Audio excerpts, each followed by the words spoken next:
때로는 이 설교자에게 설교 본문을 준비하는 것보다 설교 본문을 선택하는 게 더 어려울 때가 많습니다. 그래서 저도 이 설교를 하면서 3주에 한 번을 설교를 하다 보니까 강해 설교를 하기가 참 이어서 하기가 쉽지 않다 생각해서 여기저기를 방황하면서 했는데 마음을 정하고 창세기를 하기로 했습니다. 그래서 오늘부터 시작해서 창세기를 이제 쭉 강해를 할 터인데 제가 제 예전에 이 주회를 해놨던 부분들을 보니까 창세기에서 설교가 한 100편 정도 나오더라고요. 그래서 100편을 3주에 한 번씩 하려면 한 6년에서 7년을 해야 되는데 그때까지 있을지 모르겠습니다. 그렇지만 우리가 이 창세기 말씀을 들으면서 하나님의 뜻과 선하심을 우리가 볼 수 있는 시간이 됐으면 좋겠습니다.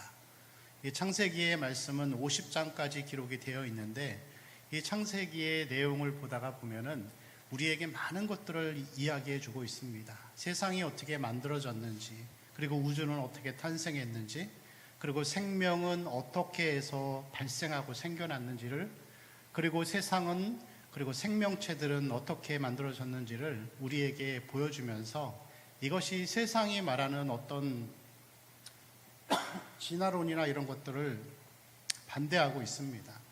그렇지만 이 창세기의 전체 내용을 보면은 인간이 어떻게 만들어졌고 세상이 어떻게 생겨났는가 하는 이 과학적 검증과 이런 것들은 그렇게 중요하지 않은 것 같습니다.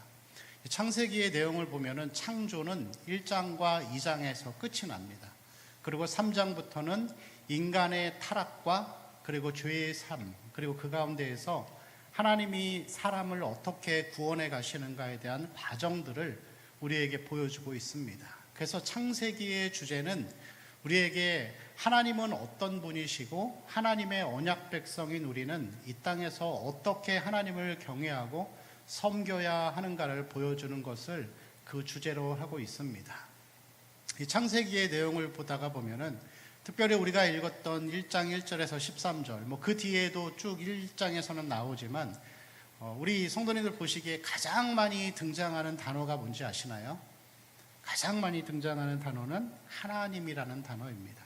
거의 모든 구절 안에 하나님이 하면서 이것을 계속해서 말씀하고 있는 것은 이 하나님이 중요하다라는 것을 우리에게 보여주고 있습니다.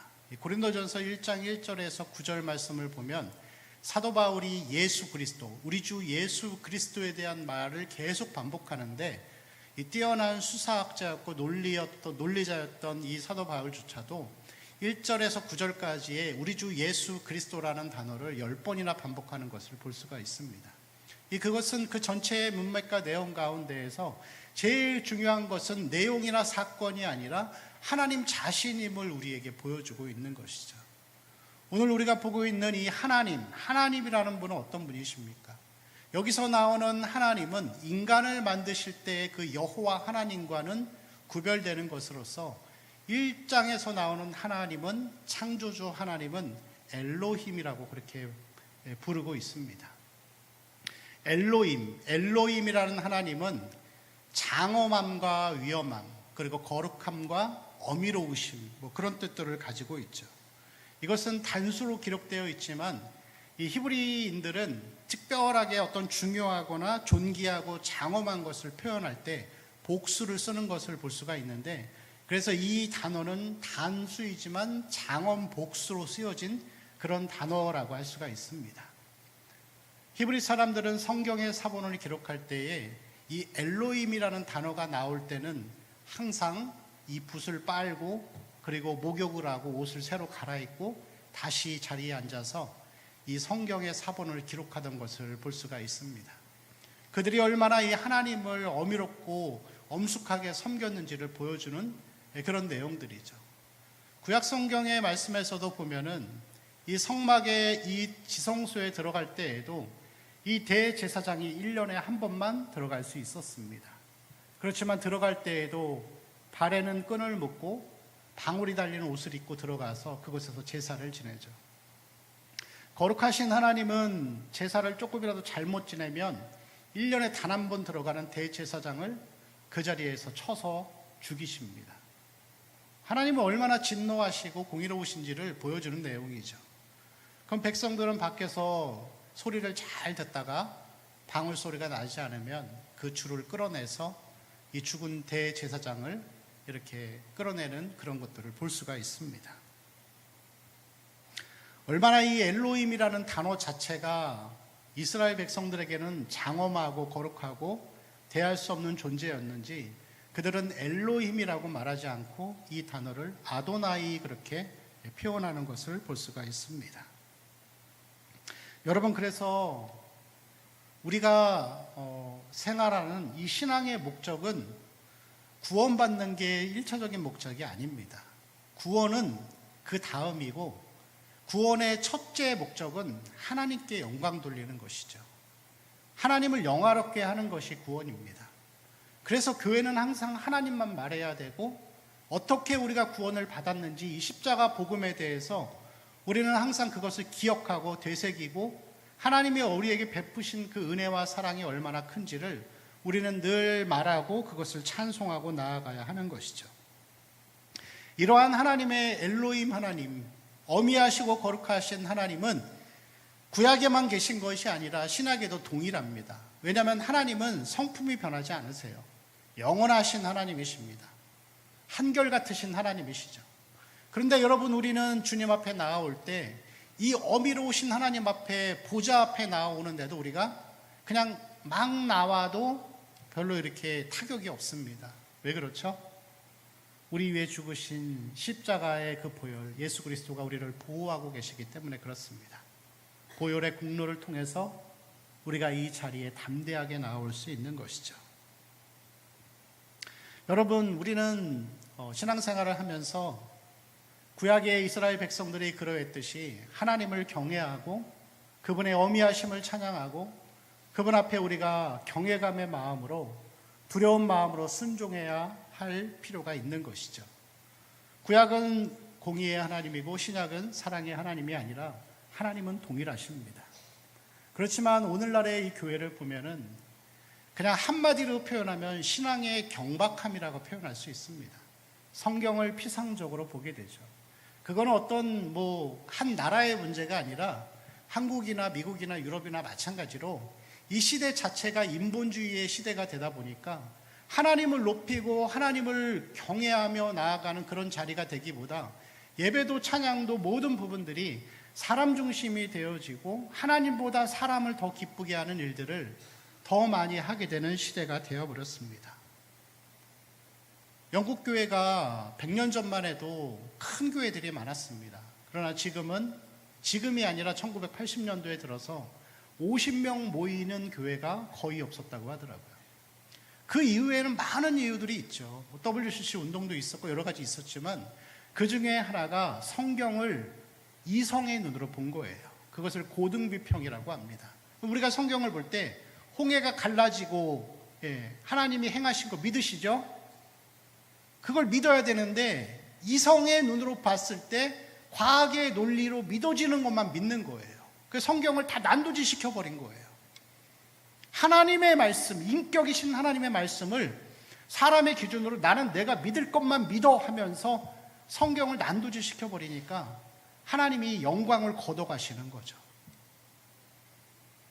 이러한 인본주의의 모습은 여전히 우리 이 한국교회 안에도 들어와 있고 우리도 그것들을 많이 경계해야 할 시대가 되었습니다.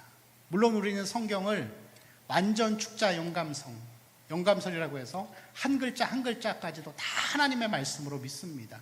그렇지만 여러분, 우리가 삶의 곳곳, 신앙의 곳곳에서 드러나는 모습을 보면은 사람 중심인 부분들이 많이 있어요.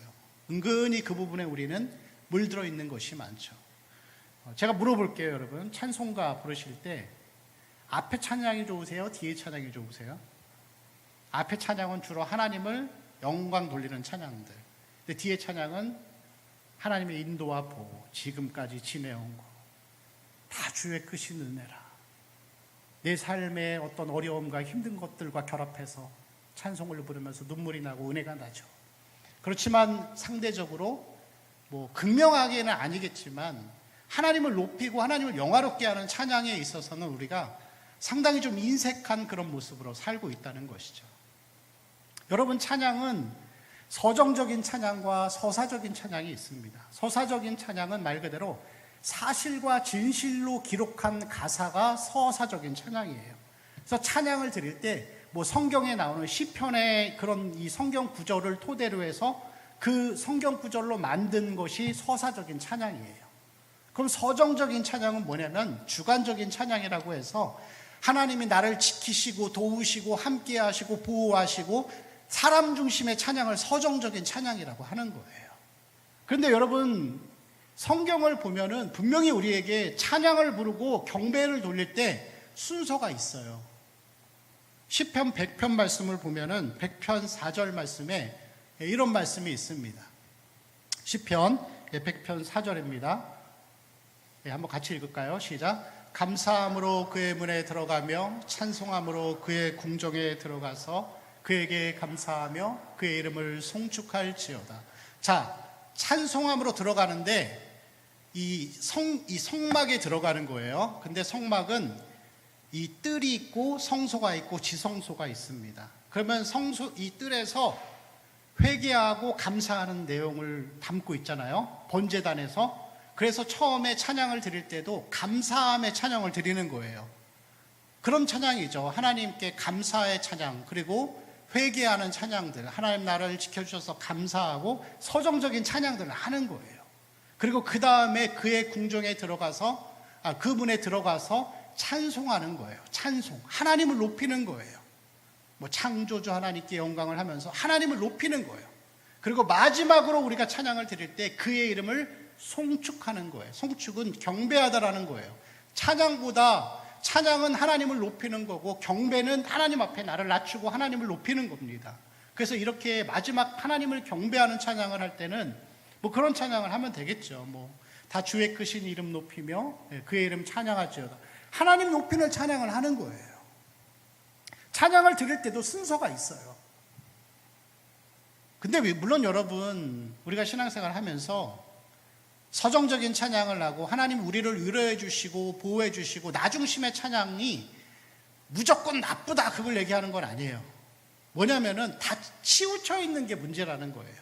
이 균형을 잘 유지해서 하나님 앞에 우리의 마음을 토하고 하나님 앞에서 그런 감사와 은혜를 고백하지만 결론은 하나님을 송축하는 걸로 가야 되는 거예요. 항상 마지막 찬양은 그래서 하나님을 경배하고 하나님을 높이고 십자가를 드러내고 그런 찬양을 드려야 한다는 것이죠. 여러분, 그래서 찬양도 그렇고 예배도 그렇고 말씀도 그렇고 결론은 하나님을 높이고 하나님을 드러내고 예수 그리스도를 나타내는 것이 되어야 하는 것입니다.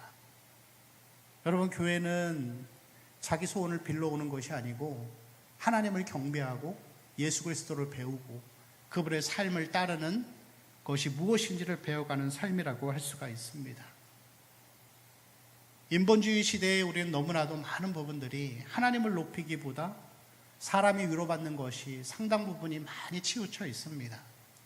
그리고 우리는 이 가운데에서 다시 하나님을 경외하고 엘로힘 하나님을 온전히 높이는 엄숙함과 경배함이 어느 정도 다시 회복돼야 할 줄로 믿습니다.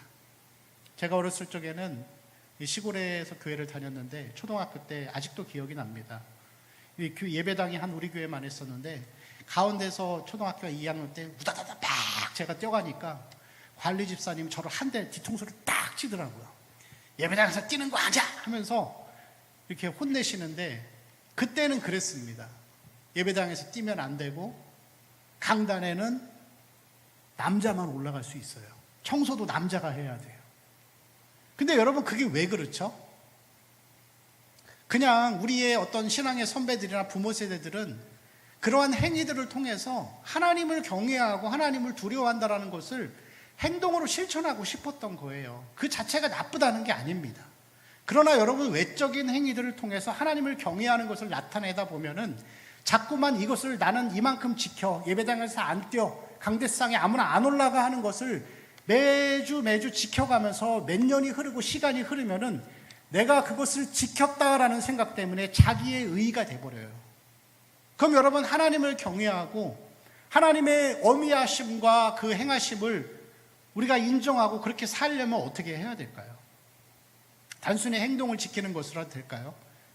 여기서 여러분 엘로힘 하나님의 하나님을 경외하고 하나님을 어미롭게 우리가 섬기고 경배한다라고 하는 것은 사랑의 하나님보다는 공의의 하나님, 그 개념이 더 강하겠죠.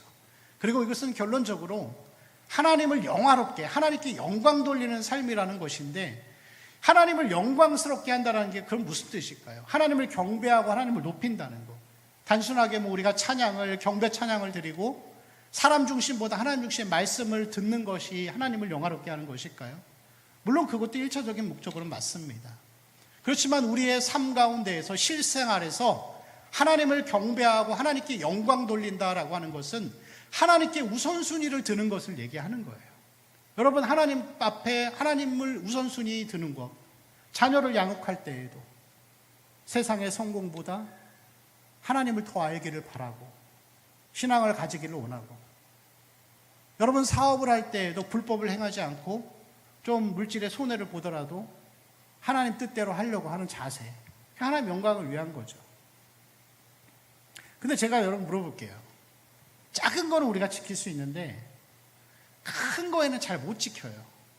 사업하시다가 조금 불법을 행하면 더 많은 돈을 벌 수 있으면 그렇게 하시겠어요? 저는 하겠습니다. 사람은 그래요. 여러분 자녀 키울 때도 그러시죠? 저녁 9시, 10시까지 학원 보내면서 왜 보내시죠? 불안하잖아요. 남들한테 뒤처질까 봐. 알죠. 하나님 중심으로 키워야 되는 거 알고 하나님 먼저 생각하게 해야 되는 거 압니다. 아는데 왜 안 되죠?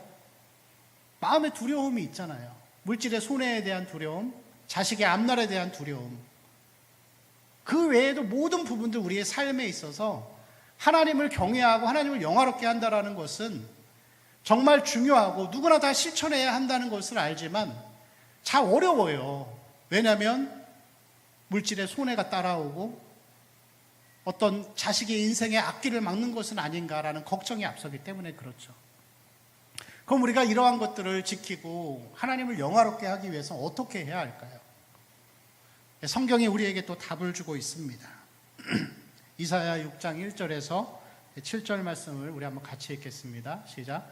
우시야 왕이 죽던에 내가 본즉 주께서 높이 들린 보좌에 앉으셨는데 성전에 가득하였고 스랍들이 모시고 섰는데 각기 6 날개가 있어 자기의 발을 가리었고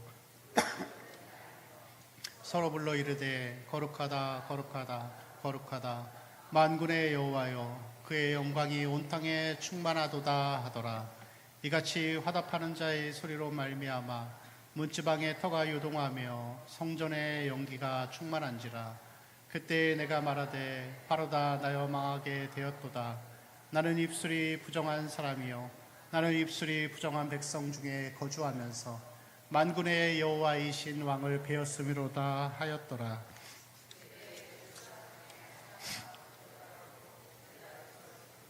빈 숯을 손에 가지고 내게로 날아와서 그것을 내 입술에 대며 이르되 보라 이것이 내 입에 닿았으니 내 악이 제하여졌고 내 죄가 사하여졌느니라 하더라. 아멘. 여러분, 우리가 하나님의 영광대로 살려면은 내가 노력해서 되는 게 아니에요. 하나님의 영광이 나에게 올 때 할 수 있는 거예요. 하나님을 본 자들은 하나님의 거룩함을 봅니다.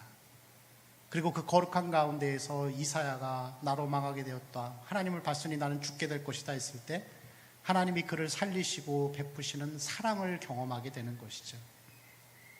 성경의 많은 인물들은 그렇게 하나님을 보았습니다. 기드온이 하나님의 사명을 감당하기 전에 하나님을 보았습니다.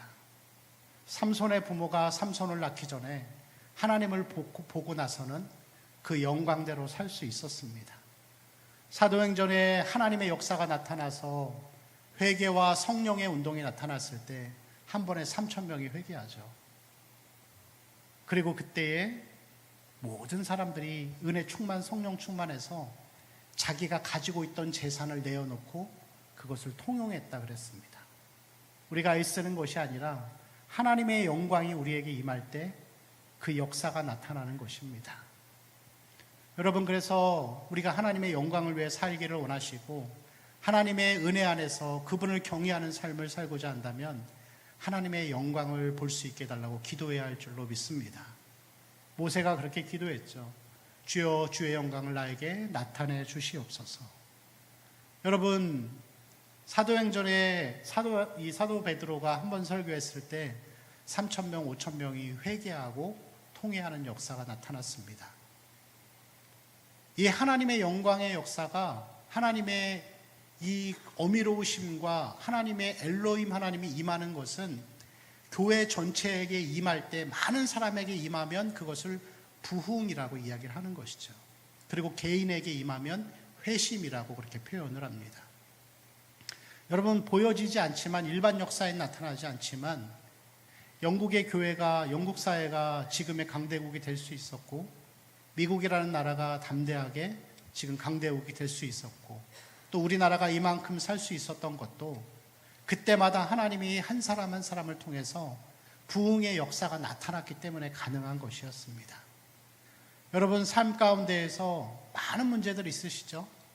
특별히 제가 신방 다녀보면 어느 교회 가나 마찬가지인데 성도들 중에 자녀들이 꼭 말 안 듣는 이 자녀들이 하나씩 있어요. 교회 안 다니고 야단치고 화내도 아무 소용이 없어요.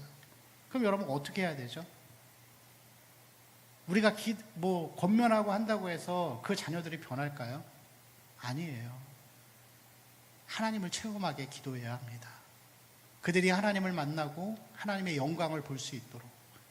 그래서 여러분, 우리가 합심해서 하나님의 영광을 소망하고 그 은혜를 갈망하고 하나님의 얼굴을 구할 때 하나님이 우리에게 임재하심으로 우리가 문제로 가지고 있는 것들이 그때 진짜 해결을 보기 시작하는 것이죠. 여러분, 우리가 어떤 기도를 할 때에도 직접적인 기도를 하기보다 먼저 하나님의 영광을 구하시기를 바랍니다. 신앙생활하면서 우리가 봉사하면서 왜 힘들까요? 교회 다니면서 왜 불평이 나올까요? 여러 가지 문제가 있죠. 교회는 다 문제가 있습니다. 사람의 관계에 힘듭니다.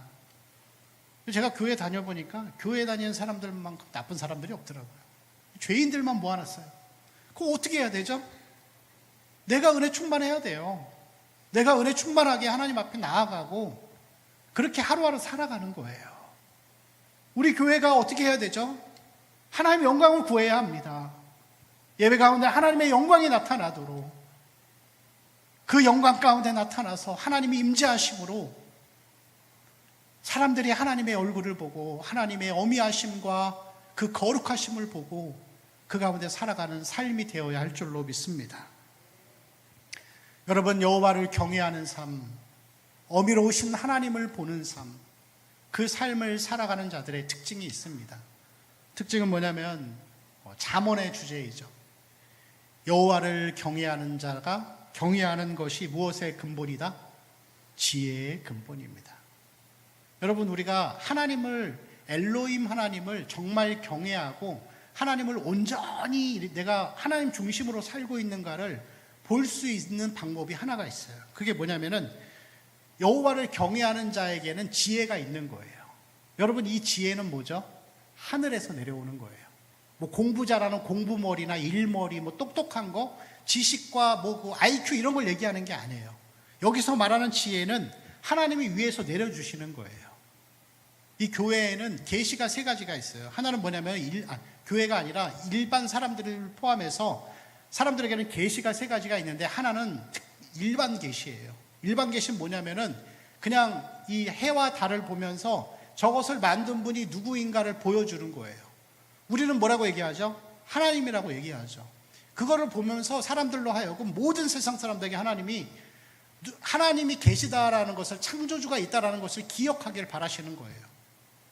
근데 일반 계시 다음에 특별 계시가 있어요. 특별 계시는 뭐냐면은 예수가 나의 구주와 그리스도로 믿어지는 것이 특별 계시예요. 세상 사람들한테 아무리 설명해도 하나님이 역사하지 않으면 그 역사는 나타나지 않습니다. 근데 여러분, 우리 특별히 특별 계시를 받은 자들 가운데에서 세 번째 계시가 있는데 그게 뭐냐면 조명하심이에요. 조명하심. 특별 계시를 받고 나서 조명한다라는 게 뭐죠? 어두운 곳을 비추는 거잖아요. 그러니까 말씀을 보면서 지혜로서 깨달아지는 그러한 자세를 이야기하는 것입니다. 그래서 여호와를 경외하는 자의 특징을 보면은 이 지혜로움을 가지고 있는데, 자, 누가복음 말씀을 우리 한번 같이 읽어볼까요? 12장 16절에서 21절 말씀입니다. 같이 읽겠습니다. 시작. 또 비유로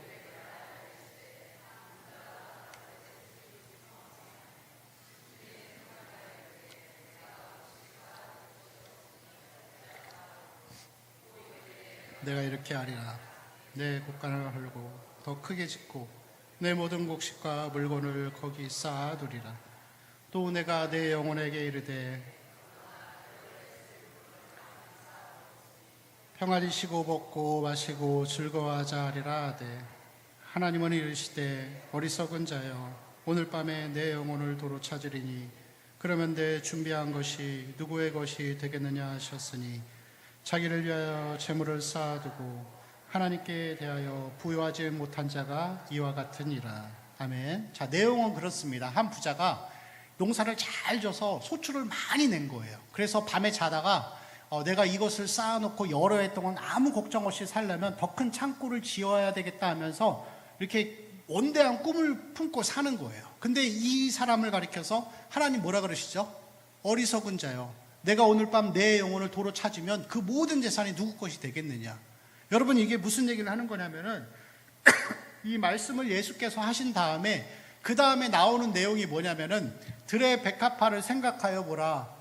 뭐 이 심지도 거두지도 않지만 뭐 그런 내용들이에요. 참새 그 산상설교에 나왔던 하나님이 매일매일 먹이고 입히신다라고 하면서 내일 일은 내일 염려하라는 거예요. 여러분, 이게 무슨 얘기냐면은 우리가 신앙생활을 하면서 예수 믿고 구원 받았지만 여전히 우리에게는 이 부자와 같은 자세가 있어요. 내가 열심히 공부하고 열심히 모아가지고 좀 노년에는 좀 행복하게 좀 걱정 없이 살아보자 하면서 하나의 어떤 이 세상에서의 목표를 설정한 거예요. 그래서 그렇게 이야기를 한 거죠. 몇 세까지 돈을 벌고 그 다음에 어디에다가 집을 사고 거기서 행복한 전원의 꿈을 꾸자. 이게 제 꿈이었어요. 근데 여러분, 제가 이 신앙생활 가운데 많은 연단과 고난을 받으면서 생각이 바뀌었어요. 뭐냐면 오늘 하루만 사는 거예요. 우리 연세 많으신 우리 성도님들께 제가 이렇게 말씀드리는 게 좀 신뢰가 될지 모르겠습니다. 근데 저는 깨달은 게 그거예요. 인생 뭐 있어요? 그냥 오늘 하루 건강 주셨으니 하나님께 기도하고 오늘 하루 가족에게 최선을 다하고 최선을 다해 사는 거예요. 내일은 내일이 하는 겁니다. 여러분, 이게 굉장히 계획성 없고 자세가 잘못되었고 뭐 저축을 하지 말라 그런 얘기가 아니에요. 저축도 하시고 계획도 하시되 그리스도인들은 하루 단위로 살아가는 자들이에요. 바뀌잖아요. 삶의 관점과 자세가 바뀌는 거예요. 누구한테 이런 자세를 주시냐고요? 여호와를 경외하는 자에게 지혜를 주시는 거예요. 제가 이런 얘기 했더니 어떤 권사님이 그러시더라고요. 나이 70 먹은 권사랑 생각이 똑같네 그러시더라고요. 저는 좀 일찍 깨달은 것 같아요. 여러분, 여호와를 경외하는 자는 하나님 지혜를 주십니다. 지혜를 주시기 때문에 삶의 관점을 바꿔가세요. 그리고 우리가 생각이 바뀌면 행동이 바뀝니다. 먼 미래를 계획하면서 자식에게는 소홀하고 열심히 돈만 벌고 하는 그게 아니라 오늘 하루 자식에게 최선을 다해 사랑해주고 최선을 다해서 하나님 앞에 기도하고 신앙생활하고, 여러분, 그게 더 올바르지 않겠어요? 생각을 바꾸고 행동을 바꾸는 거, 그걸 우리는 회개라고 얘기를 하는 것입니다. 누구에게요? 여호와를 경외하고 여호와를 경외하는 자에게 하나님 지혜를 주시는 것입니다. 엘로힘의 하나님, 먼저는 우리가 하나님을 영화롭게 하고 그분을 높이고 그분을 경배하는 것이 먼저 선행되어야 할 줄로 믿습니다. 하나님의 영광을 구하시고 날마다 하나님의 임재를 구하는 삶이 되어야 할 줄로 믿습니다. 사람이 아무리 애쓰고 50년을 할 일을 하나님은 5분이면 하실 수 있습니다. 이 시대가 그렇습니다. 백약이 무효하다 그러죠. 교회가 많은 프로그램을 개발하고 아무리 열심히 뛰어도 사람들이 교회를 떠나고 있습니다. 사람이 하면 안 되죠. 누가 해야 되죠? 하나님이 임재하시고 성령이 역사할 때 교회는 믿는 자들로 채워져 가는 것입니다. 그래서 우리는 하나님을 구해야 합니다. 하나님의 영광을 구하시고 장엄하시고 위엄하시고 경외로우신 그 하나님을 우리가 경배하며 그 삶 가운데 하나님의 지혜가 풍성한 우리 성도들의 삶이 되시기를 축원합니다. 우리 함께 같이 기도하실 때 하나님 주신 말씀을 기억하면서 하나님의 영광을 구하시기를 바랍니다. 그리고 우리 교회를 위해서 후반기 사역과 전도축제와 바자회를 위해서도 또 우리 교회를 위해서 예배와 교육과 다음 세대와 생각나는 모든 기도의 제목들, 가정을 위해서도 우리 주여 한번 외치고 통성으로 기도합니다. 주여